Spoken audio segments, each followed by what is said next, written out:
Bienvenidos, bienaventurados a Conversando. Hoy con una entrevista que buscamos con intensidad, amigos nuestros nos ayudaron a conseguirla, y también la generosidad de Claudia Rivera Vivanco, diputada federal electa. Usted la conoce, es la mujer de Morena de la Cuarta Transformación Poblana más conocida en el estado. Es así, ¿verdad? Sí, así es, según las mediciones del propio partido y bueno, la opinión de la gente, y muy contenta de estar aquí. Álvaro, sobre todo compartir con la opinión pública. Siempre me gusta decirles, pregúntenme lo que ustedes consideren, porque se trata de eso, de que se vuelva más rico no solo el debate, sino también los elementos que nos permitan construir la mejor sociedad que nos merecemos. Y Claudia ha sido especialmente generosa porque en el pasado, desde la pluma, como muchos colegas en una coyuntura, pues también fuimos muy críticos. Pero a ver, dime. Bueno, algunos críticos y otros fueron violentos y otros fueron un tanto abusivos, pero dice mi presidente, perdón, sí, olvido, no. Y además estamos en un proceso de transformación donde necesitamos de todas y de todos, y siempre también hacer frente y dar la cara. Algunos dicen, oye, pero eres un poco contestona, Claudia. No soy un poco, soy bastantita contestona cuando tengo que serlo. También procuro acompañarme del silencio y de la prudencia, porque también vas aprendiendo en la dinámica de la política a hacerlo, y sobre todo cuando queremos que se vaya sintiendo también esa transformación y que podemos dialogar en otra dinámica. Aquella crítica en esta descripción que has hecho, que fue hasta de abuso, te llegó a molestar seguramente, pero te llegó a lastimar, te llegó a hacer dudar en algún momento. Pues claro que fueron golpes duros, no solo para mí como política, como persona, como mujer, como presidenta municipal, sino también para mis colaboradores y colaboradoras, para mi propia familia. Una gran ventaja es venir del movimiento, porque como activista vengo de una resistencia, y de una resistencia que ha sido crítica y que ha buscado ser crítica y objetiva, ¿no? Y siempre conducirse con la verdad, eso sí, ¿no? Indudablemente. Fue duro y en algunos casos fue injusto. Tú sabes, yo vengo del movimiento, yo venía del activismo, 12 años en el servicio público dentro del INEGI, fundadora del Movimiento de Regeneración Nacional. Luego me preguntan, oye, pero ¿cómo llegaste a la política? En 2005, la marcha contra el desafuero. Mi madre nos dice a mis hermanas, a mis hermanos y a mí, ¿me van a acompañar a México a esa marcha? Y nosotros, mamá, ¿pero a qué vamos? ¿Por qué vamos? Nosotros somos estudiantes, eso es de la política, eso es de los políticos y es allá en México. ¿Cuántos años tenías? Esa fue la respuesta. Pues ya estaba yo en la universidad, estaba yo estudiando economía. Iría a la mitad de la carrera, yo creo, por terminarla. En la UAP, ¿verdad? En la UAP. Y de verdad, ahora, o sea, me gusta contarlo porque habla de esa desconexión que como ciudadanos llegamos a tener entre la política y entre lo que pasa en nuestro país y en lo que somos como estudiantes, como jóvenes, como ciudadanas o ciudadanos. Y mi mamá nos dice, no me importa ni la edad que tengan ni a qué se dedican. Nuestro país necesita que cada quien pongamos nuestro granito de arena. Así es que vamos a ir a México y vamos a averiguar de qué manera lo vamos a hacer. Bueno, pues de ahí para la fecha, y sí fue para mí un despertar. O sea, sí hubo un parteaguas también en mi psique, en mi propia conciencia social, ¿no? Ese día yo regresé con muchas más dudas y muchas preguntas que me sirvieron para caminar, para ir a buscar respuestas. 2005, es cuando 2005 cuando se convoca la mega marcha del silencio. Que él remata diciendo, los quiero desaforadamente. ¿Es esa marcha? El los quiero desaforadamente lo remata cuando va a entregar, cuando se presenta ante el pleno del Congreso, porque le van a hacer el juicio político, ¿no? Y entonces él da su pronunciamiento, no se queda, porque él dice que sabe que están actuando por consigna. Y es cierto, ¿no? Entonces, bueno, ese también es la escuela, digamos que es el origen. En el Zócalo también lo vuelve a mencionar, pero digamos que donde lo detona es justamente en el Congreso. Y ahí te tocó verlo. En esa marcha. ¿Qué tanto se parece esa estudiante universitaria a quien eres hoy, y después de una experiencia de gobierno en la capital del estado, que es una ciudad de las más importantes del país? Yo creo que en esencia la misma, ¿no? En esa profundidad ha ampliado, por supuesto ahora con mayor experiencia, porque hace rato me lo preguntabas, ¿no? Si fue duro, si fue difícil y hasta en algunos momentos también injusta la manera en la que me trataron o por intención o por consigna algunos grupos, algunos segmentos. Pero es parte de la experiencia misma, ¿no? Es parte del aprendizaje. Eso es lo que me tocó vivir y eso es lo que y en esas situaciones o en esas circunstancias es como me tocó hacer frente ya como servidora pública. Yo, de venir en esa trayectoria, tengo el honor de acompañar a la fundación del partido, posteriormente de ser propuesta, después de un proceso muy complejo también, porque hubo mucha presión desde aquel entonces, en 2018, ahí para que se cambiara el género bajo el argumento de que no había mujeres, ¿cómo va a haber? Es que ¿por qué Morena está poniendo una desconocida? Esa fue la primera pregunta o la primera declaración que se hizo la opinión pública cuando salió mi nombre. Y era desconocida de la política tradicional o de las familias con poder, pero no era desconocida en la militancia, con mis vecinas, con mis vecinos, en un grupo que estábamos formando para cambiar la dinámica de la política tradicional. Bueno, pero es un reto a final de cuentas, ¿no? Y como ese se fueron dando algunos otros más, a mí me gusta compartir que durante la campaña, ya una vez que quedé como presidenta, después de muchos jaloneos y de si ya es, no es, finalmente se define que sí y voy como candidata a la presidencia municipal. 3 días de la campaña y bueno, pues nuestro candidato a la gubernatura traía un esquema diferente, ¿no? Era Miguel Barbosa. Miguel Barbosa y me dice, necesitamos que le pegues a la candidata. Si me permites, gobernador, yo ya traigo una estrategia de contraste. No, de eso no se trata. La forma en la que él se conducía, y bueno, lo vimos en la campaña, no era en la que yo comparto, ¿no? Varias personas, varios compañeros incluso del partido en aquel entonces me dijeron, es que así es la política, Claudia, es que mira, pues así te tienen que hacer las cosas, eso te va a abrir un camino, mira hasta dónde llegan algunos políticos por conducirse de esa manera. Yo lo que he hecho es atreverme a hacer las cosas de diferente manera, porque para eso nació este movimiento, para atrevernos a romper con esas inercias. Si yo hubiera cedido a la presión de que no hay mujeres, mira, busca algo seguro, pídete una pluri, porque eso es lo que me decían, ¿no? Algunas personas, no me hubiera atrevido. De que te bajaras. Sí, ¿no? Claro, no me hubiera atrevido a ver hasta dónde podíamos llegar. Y me toca abrir un parteaguas, ¿no? En 2018 soy la única que llega del movimiento en esos tipos de encargos.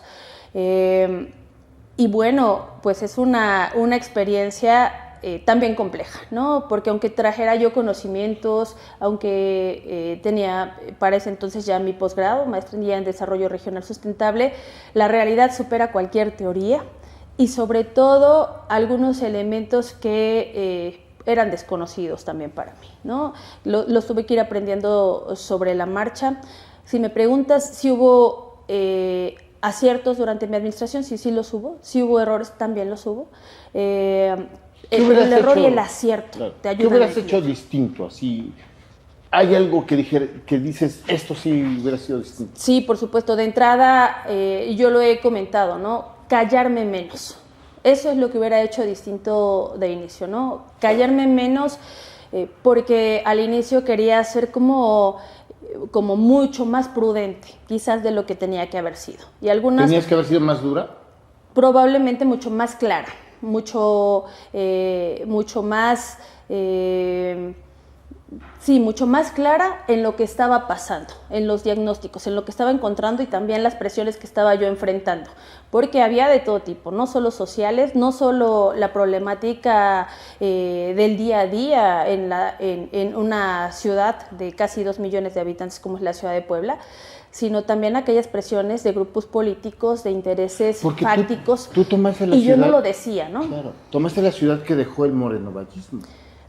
Cuando teníamos además la crisis del huachicol, y eso no se nos puede olvidar, por claro, supuesto que fue un desgaste que hizo el prianismo, ¿no? Principalmente el PAN, porque es quien gobernaba, ¿no? Y lo tenemos que decir de esa manera.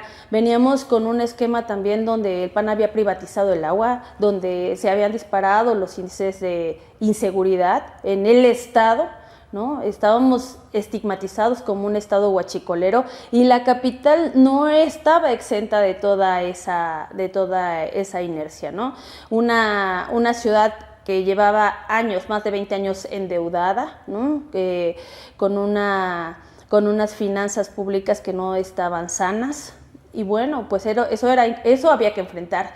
Pero además acuérdate que hubo un proceso de impugnación de la elección del gobierno estatal. Entonces, en política, si algo he aprendido es que no hay vacíos. No hay vacíos en política. Algo llega y lo ocupa. Y sí había una inestabilidad a nivel estatal. Tuvimos en 7 meses 5 gobernadores, ¿no? Con eso me tocó a mí estar trabajando con 5 gobernadores y era... ya cambia esto, ya no va a ser esta persona, ya va a ser esta otra. Eso fue complejo, ¿no? En los primeros meses. Ya después pensamos que se iba a ir estabilizando todo y al siguiente año llegó la pandemia. Bueno, en esas circunstancias son con las que me tocó hacer frente. Por eso digo que todo se vuelve una experiencia. Porque aún en medio de esas situaciones complicadas, de 5 gobernadores, de una pandemia, hoy soy la presidenta municipal que llega, la primera en llegar del movimiento social, la primera de izquierda, la presidenta más joven, pero además la primera que ha pagado la deuda pública de su municipio. Eso es cierto, que dejó finanzas sanas, que en seguridad logró hacer una reducción del 40%, comparando mi primer año con mi último año fue casi un 40%, de una policía que recibí que ganaba cerca de 9,000 pesos, al término de administración cerca de 15,000. Eduardo Rivera salió a la campaña de este 2024, aspirando a la gubernatura, cuando quedó a deber en seguridad. Pues era la propuesta que se vendía con experiencia y le quedó a deber no solamente a la ciudad de Puebla, sino desgastó las generaciones venideras, porque volvió a endeudar el municipio y desgastó nuevamente la ciudad. Déjame hacer la pregunta, ya estás entrando en el terreno, porque ellos te dieron durísimo. A ver, sí, por supuesto. ¿Fue peor gobierno, porque ya está por concluir, el de Eduardo Rivera con su parte de Dan Domínguez? ¿Lo hiciste tú mejor que ellos y por qué? Pues mira, Eduardo Rivera no tenía derecho a fallar ni a equivocarse. No tenía derecho a repetir los mismos errores. Y fue todavía peor, porque en su primer periodo de gobierno no solamente permitió que le quitaran la seguridad, degradó a la propia policía municipal y privatizó el agua, ¿no? No digamos la parte de deuda que adquirió para el municipio de Puebla. Llega en una segunda oportunidad y vuelve a hacer lo mismo, vuelve a endeudar. La ciudad que había yo dejado sin deuda, después de más de 20 años, la vuelve a endeudar. Y hoy sigue endeudada la ciudad de Puebla. La estrategia de seguridad que logramos diseñar después de 25 años, desde que se fundó la Policía Municipal, nunca se había hecho una estrategia territorial de distribución y de equipamiento de los policías. Esa me tocó elaborarla a mí, de la mano de quien fue mi secretaria, la doctora Lourdes Rosales. Una profesional, una mujer muy comprometida, muy determinante, pero además muy capaz. Bueno, empezamos a dar resultados. 40% de reducción de la incidencia delictiva, por primera vez equipados, el 99% de controles de confianza. Digamos que la diferencia que falta son por los que estaban ya por caducar, etc. El récord de obra pública con recursos propios, porque también lo tengo que mencionar, ¿no? Y el tablero de obra pública, que ese fue mi herramienta para decir, miren cómo sí estamos logrando el récord de obra pública con recursos propios, es decir, sí se puede, si se combate la corrupción, sí se puede, si se aplica la estrategia de disciplina financiera, que eso es la austeridad republicana de la que habla nuestro presidente Andrés Manuel. Miren cómo la estrategia de Andrés Manuel López Obrador sí funciona para construir la paz. Bueno, esos elementos los plasmo en ese mapa, en ese tablero de obra pública, y gana el municipio el primer lugar nacional en transparencia. Es decir, funcionan las cosas. ¿Qué faltó? Porque algunos me dicen, mira, y ahí aprovecho también para comentarte, oye, Claudia, ¿por qué no lo comentaron? ¿Por qué no lo dijeron? Sí, sí lo dijimos. Sí tuvimos fallas en nuestra estrategia de comunicación, es decir, fue muy complejo encontrar la forma. Te doy toda la razón. Sí lo fue, ¿no? Y además a mí misma. Y después de de la situación compleja que tuve con el exgobernador Barbosa, cuando no permití que me impusiera perfiles vinculados en seguridad municipal que estaban vinculados a Genaro García Luna, y esa fue una información que nos dieron tanto a él como a mí desde la federación. Entonces, no se lo permito y bueno, pues eso atrae también un conflicto político donde está prohibido hablar o comunicar para muchos medios de comunicación lo que se está haciendo en el ayuntamiento. Algunos otros traían consigna de atacarme, de infamarme, y bueno, pues en esas situaciones me tocó ir también resistiendo y se dieron los resultados, se fueron logrando avanzar, pero ahora puedo hablarlo y compartirlo desde otras áreas, ¿no? Es decir, es posible aplicar la estrategia que se ha diseñado en este proyecto de transformación y que es la que ha propuesto Andrés Manuel. A mí me tocó aplicarla en 3 años y se lograron unos resultados. Si hubiéramos logrado trabajar en conjunto de una mejor manera, es decir, si también el gobierno del estado hubiera tenido esa claridad, estoy segura de que los resultados hubieran sido diferentes, o por lo menos estos alcances se hubieran logrado también a nivel estatal, ¿no? Bueno, no se logró. Ahora sí, ya estamos en otra situación. Ajá. Eso sí, tengo que mencionarlo. La realidad es que también el gobernador Sergio Salomón sí hizo también un cambio muy importante, ¿no? La presencia, su cercanía, la estabilidad política y bueno, ahora la estabilidad económica en materia de desarrollo y de inversión que se está haciendo, pues ha dado también esas garantías que nos permitió ganar la elección de 2024. Permíteme una provocación, es una pregunta medio provocación. Échale. O sea que Eduardo Rivera no tiene cara para hacerte ningún tipo de señalamiento ni de reclamos. No, por supuesto que no, y ya se quedó demostrado no por mí, sino por toda la gente, ¿no? Salió a pedir el voto y la gente le dijo, tenga su voto. Oye. Tenga su voto y lo fueron. Pues esa es una realidad, o sea, el pueblo no es tonto, ¿no? La gente se da cuenta. Salió a hacer campaña, caravana con sombrero ajeno, ¿no? Hablando de que había dejado la policía mejor pagada.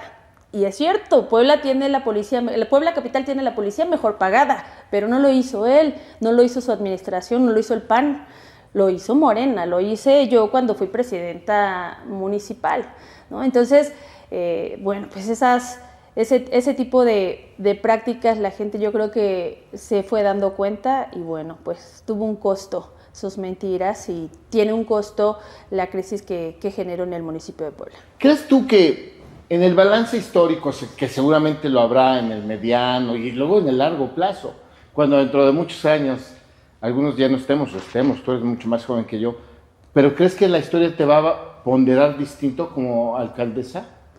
Mira, yo observo que hay un reconocimiento al perfil que constituyo.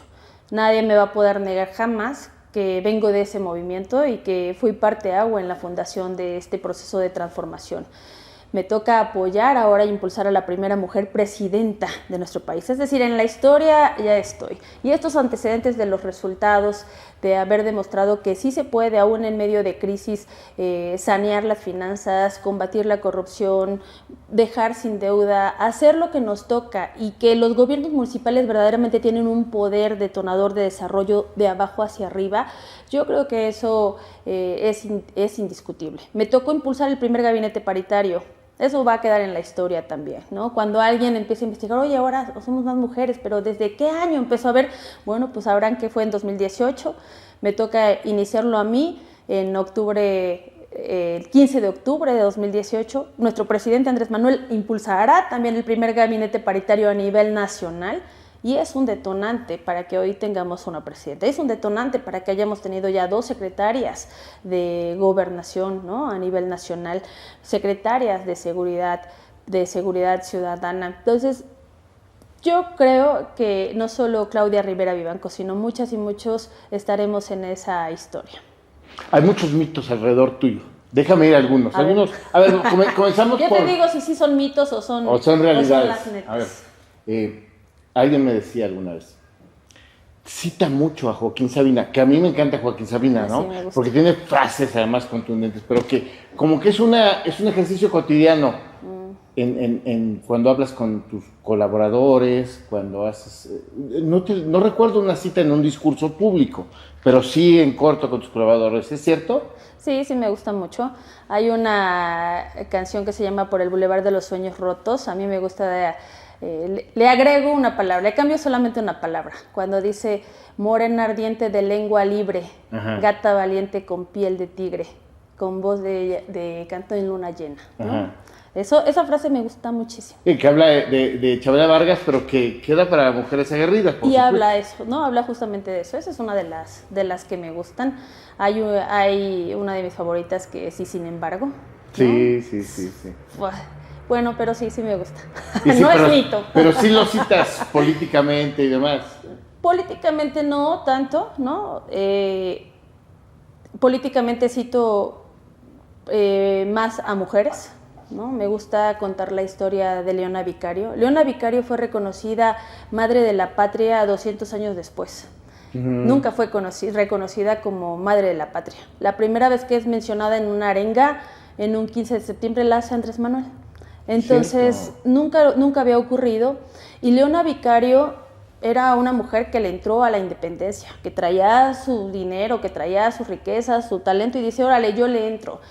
Y le toca enfrentar una embestida mediática, la embestida mediática de la época, nada más y nada menos que don Lucas Alamán, ¿no? Un historiador que además tenía una fuerza política dentro de las decisiones de esta nueva nación que estábamos conformando.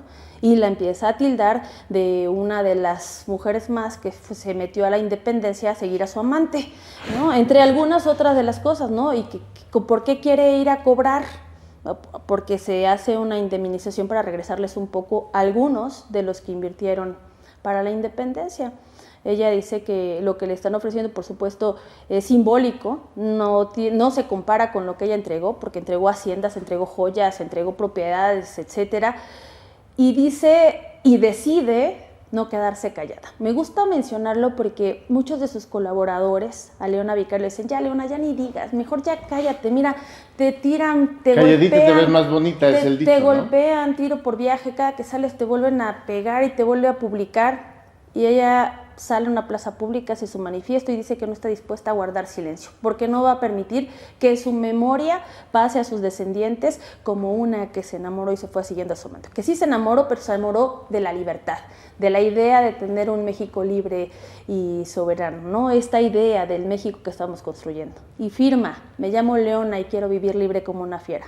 Esa me gusta citarla mucho políticamente, ¿no? Está interesante. Entre algunas otras. No la conocía. Otro mito. Eres una mujer, eres una persona muy rica.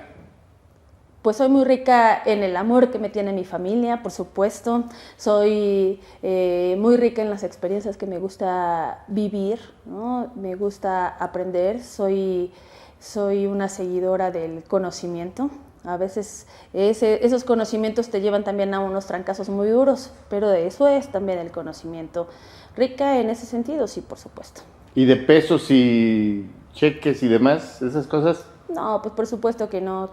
Yo siempre lo he mencionado, quien llega a robar no paga la deuda pública, no combate la corrupción, no deja finanzas sanas. Sí hay un antes y un después de cómo se hacía la forma de hacer política, y bueno, pues yo camino en el centro, camino en mis calles como lo hacía antes de ser presidenta, ahora como diputada electa y expresidenta municipal. Bueno, ahora me conocen más personas. Me decías al inicio de la entrevista, ¿no? Ahora eres la más conocida en el estado de Puebla. Sí, y lo agradezco y es un honor para mí y también es una responsabilidad. Es decir, eso me obliga todavía a ser mucho más responsable en mis actos. Otro que, bueno, yo sé que no es tanto mito, pero es sí como que el rum que traes unas relaciones nacionales extraordinarias, que la esposa del presidente, por supuesto el grupo de, se me volvió, Bertelena Luján Uranga, la expresidenta del Consejo Nacional. Fíjate que la expresidenta del Consejo, yo la quiero muchísimo. Por supuesto vengo de una generación, de una generación de compañeras y compañeros que nos reconocemos, ¿no? A mí me toca, como te decía, desde 2005 irme integrando. A Claudia Sheinbaum le toca en la elección de 2012 venir a Puebla. Sí, coordinó Envían a distritos. 3. Ajá. Ella le toca la Sierra Negra y la Mixteca. A Ortiz Pinchetti le toca toda la zona metropolitana. A Del Campo le toca la Sierra Norte y Nororiental. Mi madre me dice, yo me voy a ir a Tepeaca con la compañera Claudia. Pues la compañera Claudia, porque veíamos que era otra señora que venía aquí a apoyar las tareas de organización y de defensa del voto, ¿no? Nunca nos imaginamos, como ha pasado con muchos, que sería nuestra presidenta de la República, la primera mujer. Bueno, la veías una compañera más, porque así venimos del movimiento. Y entonces me dice mi madre, y tú vas y te presentas con Agustín Ortiz Pinchetti y le dices que vas a apoyar en paz descanse, don Agustín Así Ortiz es. Pinchetti. Y entonces, bueno, ahí empieza la relación. Berta Luján queda como nuestra presidenta del Consejo. Ella viene acompañando a Andrés Manuel desde que fue el jefe de gobierno. Después en el gobierno legítimo, después del fraude de 2006, ella se integra también ahí. Y bueno, cuando ya se conforma Morena, queda como nuestra presidenta del Consejo. Y ella vino los 3 años a mi informe. Los 3 años que me tocó dar informe como presidenta municipal, Sí, ella vino a acompañarme. Por supuesto. Que es mamá de la secretaria de Gobernación, Luisa María Alcalde Luján. Y con ella hay otras compañeras, Pati Ortiz, Clara Brugada. Sí, es como una generación que nos ha tocado coincidir y encontrarnos en varios procesos electorales de defensa. A mí me tocó apoyar no solamente a la maestra Delfín en 2017, en este proceso que le tocó en 2023 también fui a hacer labor de campaña. Me tocó apoyar también la primera elección que tuvimos donde compite Alejandro Encinas, otro camarada, ¿no? Otro compañero a quien aprecio, a quien quiero. Entonces la mucho. respuesta es sí. Pues entre compañeros y compañeras nos reconocemos y te reconoces andando, te reconoces trabajando, te reconoces luchando. Eres una extraordinaria taekwondoína, ¿se dice así? Taekwondoína, sí, soy taekwondoína. Pero así, muy buena peleadora y demás. ¿Eres cinturón negro? A ver, ¿Cinta negra?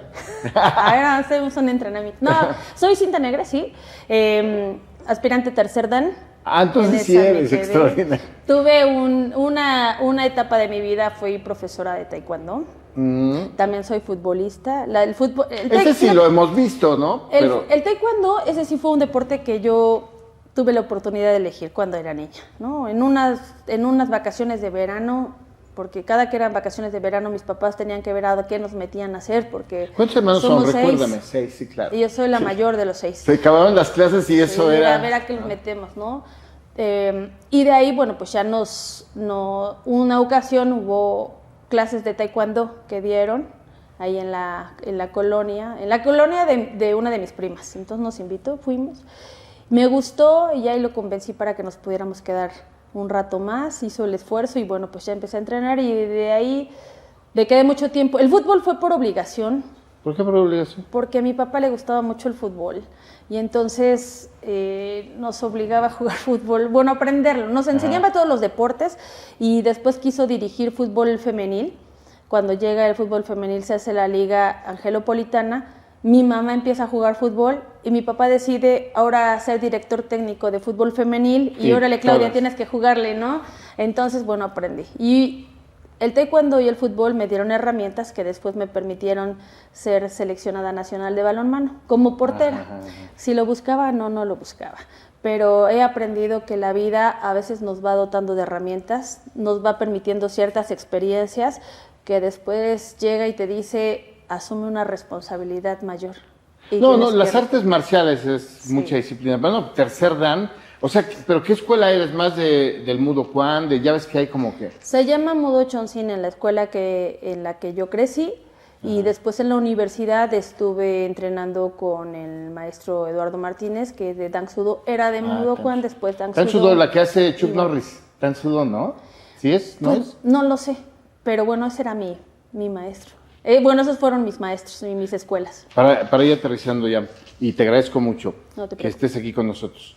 Otro de los mitos, que rechazaste ir al gobierno federal cuando terminaste la alcaldía. Sí. Es que ese era el tema. Todavía no terminaba la alcaldía y cuando me ofrecieron irme al gobierno federal, no terminaba mi mandato de presidenta. Yo pedí la licencia para ir a la contienda de 2021 y tampoco quería ir a la reelección. Te lo tengo que decir. A ver, cuéntame eso. ¿No querías ser candidata en el No. 21? ¿Por qué? Porque yo vengo del movimiento y de la parte que nos costaba trabajo. A ver, es una cultura de la no reelección. Entonces, me costaba trabajo entender lo que representaba el proceso de reelección. Nos llaman a México a una reunión. Ahí estuvimos varias personas. Muchas de ellas eran alcaldesas y otros eran alcaldes de la Ciudad de México, entre ellos Clara Brugada, entre ellos algunas otras compañeras. Ella de Iztapalapa siempre, ¿no?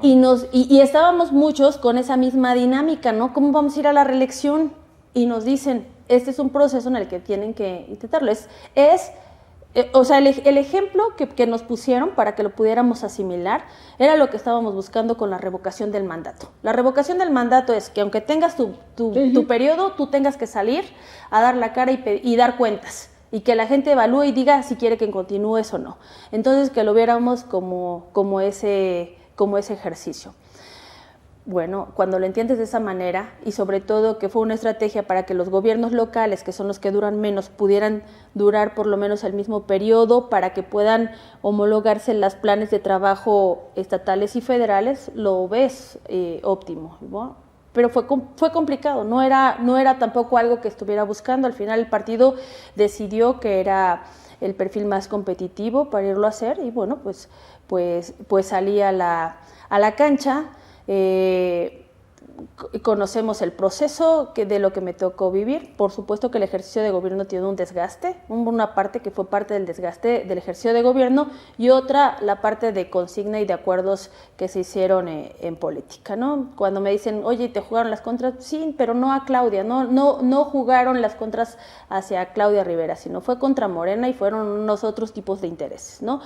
A final de cuentas, pues se demostró, ahora en esta campaña incluso salieron a la luz otros elementos que confirmaban eso, pero bueno, regreso al ayuntamiento para cerrar la administración después de la campaña en 2021 y me hacen la oferta, pero tenía que ser antes de que terminara el mandato. Entonces mi decisión fue no, porque sentí la responsabilidad de que si había asumido un compromiso era hasta que terminara. El proceso de la reelección era porque era parte de ese mismo encargo, ¿no? Pero el otro no lo sentí correcto. Yo misma quise ponerme a prueba, ¿no? De qué pasa si tomas la decisión distinta. Y bueno, decidí no aceptarlo. Cuando terminé la administración cerré mi ciclo. Me tomé un par de meses para cerrar también mi proceso emocional, mental, para hacer mi propia introspección, para retroalimentar en lo que había salido bien, en lo que no, para sanar también algunas heridas y empezarme a preparar y fortalecerme. Ahí tomé la decisión de entrar a estudiar el doctorado y me puse a recorrer todo el estado, los 217 municipios. Eso hice. ¿Eres doctorante en qué? En estudios socioterritoriales por la UAP. Muy bien. Oye, y bueno, ¿cómo vas a hacer ahora? Porque eres diputada federal electa, además del distrito 7, sigue siendo el 7 de Tepeac. ¿Que tuviste la votación más alta? Sí, por eso andaba yo además tan presumida, la más votada. ¿Cuánto fue la diferencia? Pues el 61%. O sea, le sacaste el 61% al segundo lugar, sí. ¿Que fue Genoveva Huerta Villegas? Así es. Con cierta satisfacción especial, ¿no? Bueno, me siento, sí, por supuesto, muy orgullosa. Pero era la dirigente del PAN. Es que no solamente tuve la votación más alta en el estado de Puebla, sino en la primera reunión que tuvimos en México con nuestra presidenta electa, me dice el presidente, oye, ¿ya viste los resultados de votación? Le digo, ¿de qué? El ranking nacional en tu votación. Le dije, sí, en Puebla quedé. No, el nacional. Dice, pasa que te lo enseñen. Y voy a ver el listado. Y soy la única poblana que está en el 10% más votado de todo México. Entonces, pues, por supuesto que sí, estaba pues muy contenta, muy orgullosa. O sea, ¿estás en el top 10 de Morena? Sí, de las más votadas a nivel nacional. Claro que acá ganamos todos, ¿no? O sea, sí nos llevamos carro completo. Pero sí hubo diferencias. Pero hubo una diferencia en la intención del voto, pues tengo el histórico ahora en ese distrito, y eso que son menos municipios, pues bueno, se logró un porcentaje de votación mayor. ¿Te sigue, creo que Rosario Orozco? Algo por ahí va, ¿no?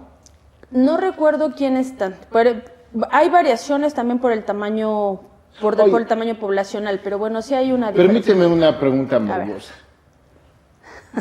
¿Qué pasó por tu mente cuando en un acto, creo que fue de Alejandro Armenta, terminaste de la mano al lado de doña Rosario y en algún momento levantaron la mano? Sí. Incluso le tomas la mano o ella te la toma. No sé, concédeme, cuéntame.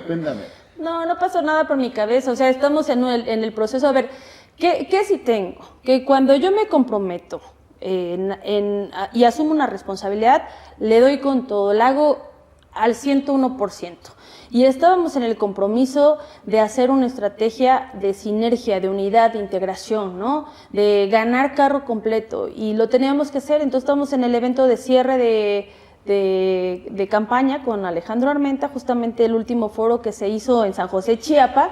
Y cierto. Por supuesto que con Alejandro hay con nuestro próximo gobernador, Alejandro Armenta, hay una relación de camaradería, de compañerismo.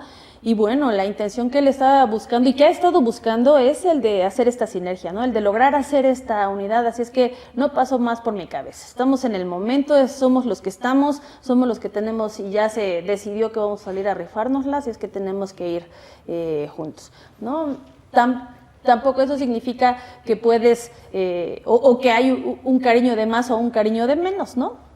Pero la claridad de que tenemos que garantizar ese compromiso en unidad, en dar resultados, eso lo tengo muy claro, y con eso sabe el gobernador electo que va a contar siempre conmigo. Yo seré una pieza que va a estar contribuyendo para que a nuestro estado le vaya muy bien. Sé que nuestro próximo gobernador hará un excelente trabajo. El enfoque que ha diseñado va mucho de la mano con nuestra presidenta Claudia Sheinbaum. Va enfocado en esa estrategia de construcción de la paz, seguridad, en la estrategia hídrica, que es una de las prioridades que ha pedido la ciudadanía, y va a haber una detonación de desarrollo de bienestar sin desatender el cuidado del medio ambiente. Y ahí entra todo, ¿no? Todo de manera transversal, así es que va a haber muy buenos resultados, y yo seré una aliada más para que esos resultados se cumplen y Puebla esté sonando por todos lados a nivel nacional de que estamos dando esos pasos firmes. Penúltima pregunta. Hablabas de sanar. Sí. Tienes esta parte y la desarrollaste mucho ahorita en la entrevista, de la introspección. Dijiste que te tomaste incluso unos meses para ti, para la introspección. ¿Qué trae tu corazón ahorita? A ver, y te lo confieso, yo sí hay gente con la que no me sentaría a comer, ¿no? Y a lo mejor ni saludaría. ¿Cómo está tu corazón? ¿Hay resentimiento? ¿Se endureció en alguna parte, le salió un callito? Fíjate que eso es algo que nunca me he permitido. Yo creo que también la disciplina marcial te enseña a estar en equilibrio con tu yin y con tu yang, con tus dos energías, con tu positiva y con tu negativa, con tu hemisferio femenino y con tu hemisferio masculino. Eso es lo que tendríamos que ir desarrollando como sociedad. Tengo la fortuna de que mi familia desde chicos nos enseñó a que participemos, a que sepamos hacer comunidad, a que siempre demos la cara, nos hagamos responsables de nuestros actos, a que jamás permitamos un abuso hacia nuestra persona, y tampoco quedarnos callados si vemos que están abusando a alguien más. Eso nos lo enseñaron desde chiquito. Entonces, es una forma de vida para mí. No, por eso no me permito, y no es fácil que se me dañe el corazón, ¿no? Sigue siendo puro amor. Lo puedo decir así, que hay en mi corazón, hay una inspiración bárbara por esto que estamos viviendo, ¿no? Hay una comprensión y un entendimiento de esta realidad de una forma mucho más profunda y también mucho más clara.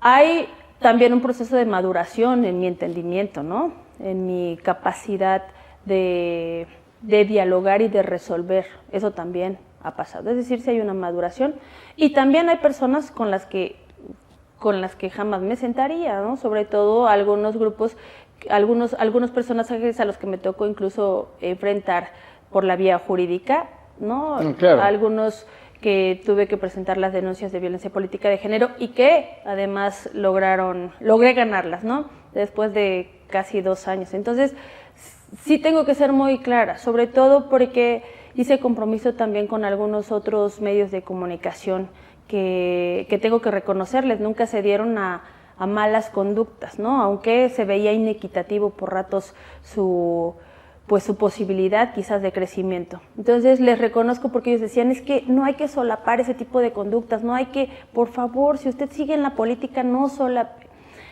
Y así como ellos, pues yo comparto esa idea. Y la única forma de irlo cambiando es siendo congruente, ¿no? Consecuente con lo que se dice. Algo que he aprendido es que uno tiene que ser quien dice ser, hacer lo que dices hacer y tener lo que dices tener. Esa congruencia es en la que yo creo. Y por último, comienza la 66ª legislatura de la Cámara de Diputados, bueno, de todo el Congreso de la Unión. Los senadores tendrán dos legislaturas. Una legislatura en la que vas a tener un mes con el presidente Andrés López Obrador. Manuel López El último mes del presidente, o sea, te van a tocar 2 presidentes. 2. Porque después va a ser la presidenta Claudia Sheinbaum. Además, un mes en el que se espera sacar muchas iniciativas constitucionales, además. Yo cubrí muchos años Cámara de Diputados, de todos los días. Y este mar, que seguramente se ha entrado varias veces al salón de sesiones, ¿no? La bandera monumental, todo Hoy esto. estuve ahí. Hoy fue la credencialización. Muchos, son 500. Las decisiones las terminan tomando 20, 30, en fin, es una cúpula. Y no necesariamente que sea una cúpula por lo tradicional de cúpula, que son los cuatitos, no, los que se logran integrar. Y los demás son escenografía. Esta pregunta se la he hecho a otros de tus compañeros que son diputados federales o diputadas federales electas. ¿Qué vas a hacer para no terminar siendo parte de la escenografía y sí ser una protagonista de la legislatura? Pues ser como soy me ha servido, me ha funcionado, ¿no? Me ha ayudado aquí en mi estado y ahora me tocará hacer lo propio a nivel nacional. ¿Cuál va a ser mi tarea o las principales áreas en las que voy a participar? En las áreas financieras, por supuesto, como te lo había comentado. ¿Presupuesto, Hacienda? Sí, no, si algo aprendido es que no necesitas estar en la presidencia, ¿no? No sé, todavía no estamos acomodados cómo vamos a quedar pero sí en como las integrante comisiones, quieres estar. pero voy a ser parte de, ¿no? Yo lo tengo muy claro. Voy a ser parte de las tareas y de las estrategias de seguridad nacional para la construcción de la paz. Voy a estar participando también en el fortalecimiento municipal y en la parte de desarrollo urbano, ¿no? En todo lo que va a ser la parte de desarrollo territorial, ahí voy a estar también participando. Esto que me va a tocar trabajar en el Congreso lo voy a estar socializando constantemente en territorio, no solo en mi distrito, sino también en todas las demás zonas. Ahora como diputada federal, mi responsabilidad es en todo el país, es con todo el país. A la par de eso estoy apoyando en el Instituto Nacional de Formación Política. ¿En tu partido? De mi partido. Oye, soy perdón. facilitadora, de hecho, para capacitar a los presidentes y presidentas electos. Ya me ha tocado ir a Monterrey, a Nayarit, a Oaxaca, Hidalgo. Me toca la próxima semana a Guadalajara, entonces es un honor para mí. Voy a estar apoyando en eso. Y no está desconectado del hecho de ser diputada. Algo que me queda claro es que no hay una sola tribuna. Hay que construir esas tribunas donde el protagonista, las y los protagonistas sean los ciudadanos. Me va a tocar ayudar y hacer eco en la voz de muchas personas y muchos poblanos que hay, no solo en mi distrito. En mi distrito me encontré, no sabes, mujeres, pero bien entronas. ¿Te gusta el mezcal?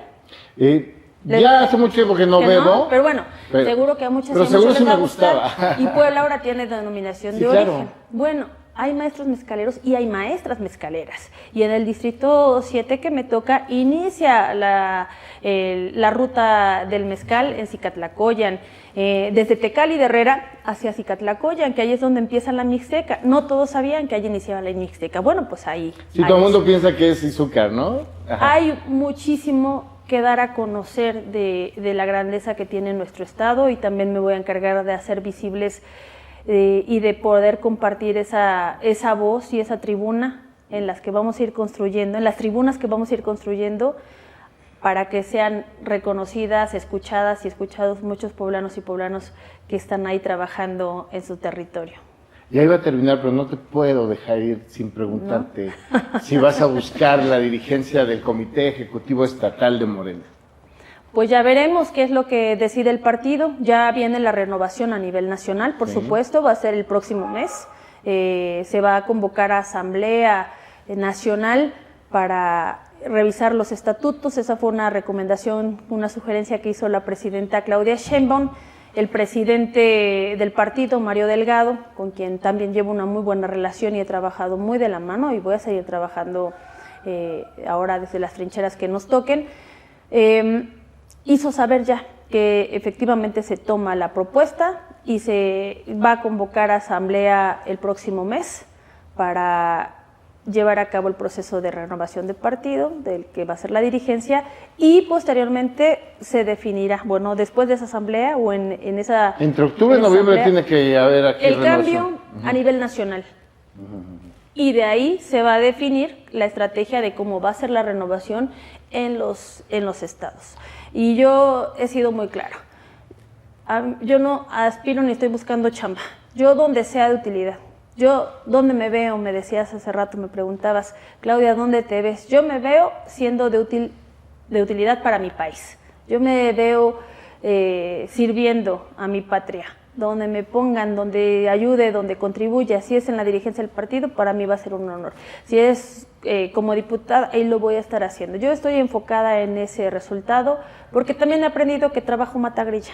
Y cuando te enfocas en trabajar, se van abriendo solitos los caminos, las puertas.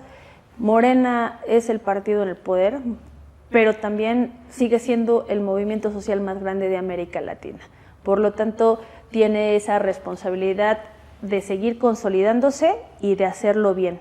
Morena nace con las puertas abiertas, porque algunos dicen, es que Morena abrió las puertas. Morena nació con las puertas abiertas. Es más, las puertas que estaban cerradas, estábamos los brigadistas ahí tocando para que se abrieran. Así nacimos, ¿no? Tocando puerta por puerta para que nos abrieran y para decirles, oigan, vénganse para acá, vénganse al lado correcto de la historia, mira esto que está pasando en el país y necesitamos de todas y de todos los mexicanos, creámosnosla, ¿no?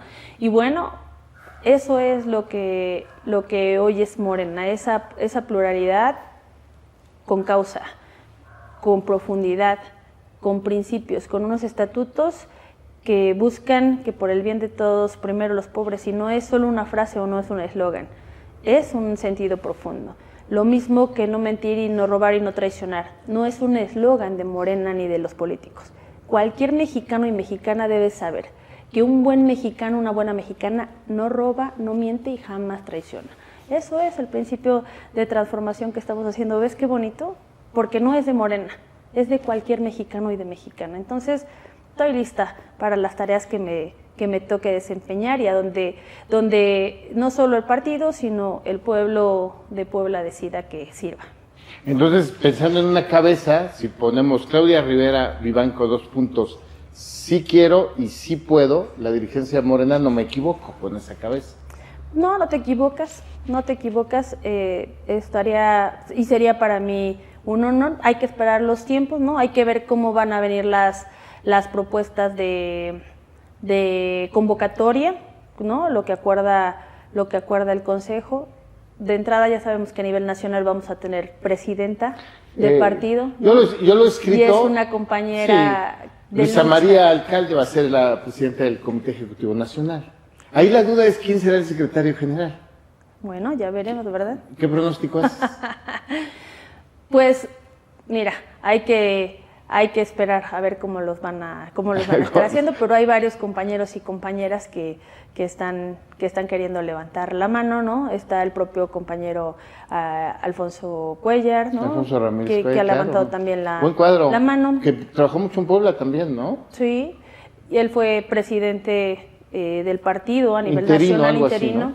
También está el actual presidente del partido en Ciudad de México, que entregó excelentes números, ¿no? Es además muy cercano también a la doctora Claudia Sheinbaum, con Clara Brugada, ¿no? Con la actual alcaldesa, que también es compañera mía, la diputada Leida todavía, ahora va a alcaldía Leida, alcaldesa, ¿no? de Iztapalapa. Pues bueno, ya veremos qué pasa. Lo importante es no distraernos ahorita de estas tareas que tenemos que hacer, de aprobar las reformas. Es por el bien de México. La reforma al Poder Judicial es algo que ha pedido la gente a gritos. Sí hay resistencias cada que se hacen transformaciones profundas, pero es mucho más la gente que está respaldando que se haga un cambio y que se haga un cambio de fondo. No hay un solo lugar donde no me encuentre una persona que me diga, no, es que hay muchas personas en la cárcel que ya llevan años y todavía no tienen una sentencia, sí, o que están injustamente. No me he encontrado en un solo lugar una persona que no me diga, no, es que yo creo que están coludidos porque luego dejan salir a unos mafiosos que todo el mundo sabe que es delincuente, todos saben, ya lo tuvieron, ya lo dejaron salir. O sea, eso en cualquier parte te dicen que ocurre, y eso es lo que queremos que cambie. ¿Y cómo se cambia? Pues haciendo una transformación de raíz, de fondo. Y de entrada, una de las propuestas es, por supuesto, la renovación por elección popular. ¿Cuál es el criterio? ¿Cuál es el principio? Pues que nuestro país tiene 3 poderes, el legislativo, el ejecutivo y el judicial. Y solamente 2 se eligen por decisión popular, porque el tercero ¿no? Hagámoslo más equitativo y hagámoslo más justo. Oye, pero es que, ¿y qué tal si meten a puro que no tiene preparación? No tengan cuidado. Uno de los requisitos es que cumplan con el perfil jurídico, con la experiencia, pero principalmente con la honorabilidad. Y esa honorabilidad es la que nos va a permitir también ir cambiando. Y dentro de las reglas de funcionamiento, por supuesto, es, como ya sabemos, ¿no?, la austeridad republicana, y es que nadie gane más que quien preside. Que ningún juicio o ninguna persona esté encarcelada sin tener una sentencia. Para los temas fiscales, menos de 6 meses, para los temas penales, menos de 1 año. Si rebasa ese tiempo, a vigilar qué está pasando con esos juzgados, procesos, ¿no? Y con las personas, sobre todo, que están al frente de esos juzgados. Que tenga una autonomía, esto que era la sala de la judicatura, ¿no? Ahora que sea un comité de vigilancia, de disciplina, que vigile el buen actuar de jueces, juezas, magistrados, ministras, ministros. Yo creo que eso es lo correcto. La gente lo ve con buenos ojos. Claro que los intereses que se están afectando, aunque son menores, son muy poderosos, pero el poder del pueblo es mayor y el amor a la patria se está manifestando, y esa transformación se va a hacer y esa reforma se va a presentar y va a ser por el bien de nuestro país. Claudia Rivera Vivanco, te emplazamos para que antes de que termine el año, ya después del arranque del primer periodo, que va a ir terminando por ahí es que el primer periodo puede terminar el 31 de diciembre, porque como ese arranque es sexenio para lo de la aprobación del presupuesto, pero antes de que termine el año, a ver si nos das una visitada. Cuenta con ello. Y platicamos de cómo ha sido estos meses de ejercicio. Cuenta con ello, cuenten con ello. Para mí es un gusto y también va a ser un deber, entonces pregúntenme, como siempre les digo, lo que ustedes consideren. Nunca me gusta rehuirle a ese tipo de pláticas, porque siempre esos diálogos nos enriquecen, de una o de otra manera. Entonces es mi compromiso, es mi perfil, además, y es la convicción en este proceso de transformación. Y debo decirles que en esta entrevista, bueno, como en todas, pero especialmente esta, has sido muy generosa y, como dice nuestro eslogan, de conversando, sin temas vetados y sin preguntas pactadas. Aquí fluyó como fluyó. Así soy, me gusta fluir. Y eso, por eso siempre les recuerdo, cuando me dicen, oye, pero ¿qué me sugieres, qué me propones? Y lo decía yo también hace rato, sean ustedes mismos. Oye, ¿qué le sugieres a las mujeres? ¿Qué nos recomiendas como mujeres cuando entremos a la política? Hacerlo en su esencia. Pero no importa si eres mujer o si eres hombre, si eres joven, atrévete a hacer las cosas, hazlas en tu esencia, sea auténtico, porque una persona auténtica se muestra como es. No aspiras a ser quien no, haces tu traje a la medida y te muestras como eres, y dices quién dices ser, y tienes lo que dices tener, y haces lo que dices hacer. Esa congruencia es en la que tenemos que estar concentrados. Y no sirve solo para la política, sirve para cualquier lugar que nos lleve la vida. Claudia Rivera Vivanco, muchas gracias. Muchas gracias a usted por su atención. Esto fue Conversando. Somos Magma Media y MGM Noticias. Muchas gracias.